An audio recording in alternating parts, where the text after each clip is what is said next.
আসসালামু আলাইকুম। প্রাণ রেসিপি মিক্স ঈদ আয়োজনের আরেকটা এপিসোড নিয়ে চলে আসলাম আমি নাজা হাকিম।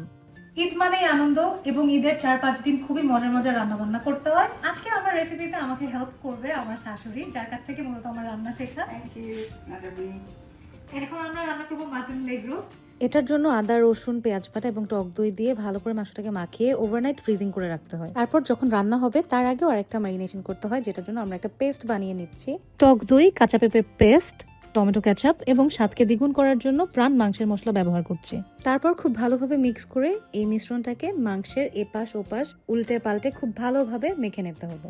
যত ভালোভাবে এটা মাখাবেন রান্নার টেস্ট তত ভালো হবে।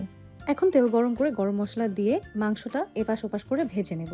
মাংসটা কিছুটা ভাজা হলে এর মধ্যে অ্যাড করে নিচ্ছি বাকি মশলাগুলো এবং খুব ভালো মতো মাংসটা কষিয়ে নিব যতক্ষণ না পর্যন্ত তেল উপরে উঠে আসে। কষানো হয়ে গেলে মাংসটার মধ্যে গরম পানি দিয়ে ঢেকে দিতে হবে মাংসটা সেদ্ধ হওয়ার জন্য। মাটনটা প্রপারলি সিদ্ধ হয়ে গেলেই আমাদের রান্নাটা মোটামুটি শেষ। এখন একটু গুঁড়া দুধ এবং গোলাপ জল দিয়ে আমি রান্নাটা শেষ করব। এখন সার্ভিং ডিশে নিয়ে কিছু পেঁয়াজ বেরেস্তা দিয়ে গার্নিশ করে নিচ্ছি। স্মেল অনেক সুন্দর। আমাদের মাটন লেগ রোস্ট রেডি। ঈদের আয়োজনে মাটন লেগ রোস্টের স্বাদকে দ্বিগুণ করে দিয়েছে প্রাণ মাংসের মশলা। That's all for today. দেখা হবে নেক্সট এপিসোডে। Till then stay connected.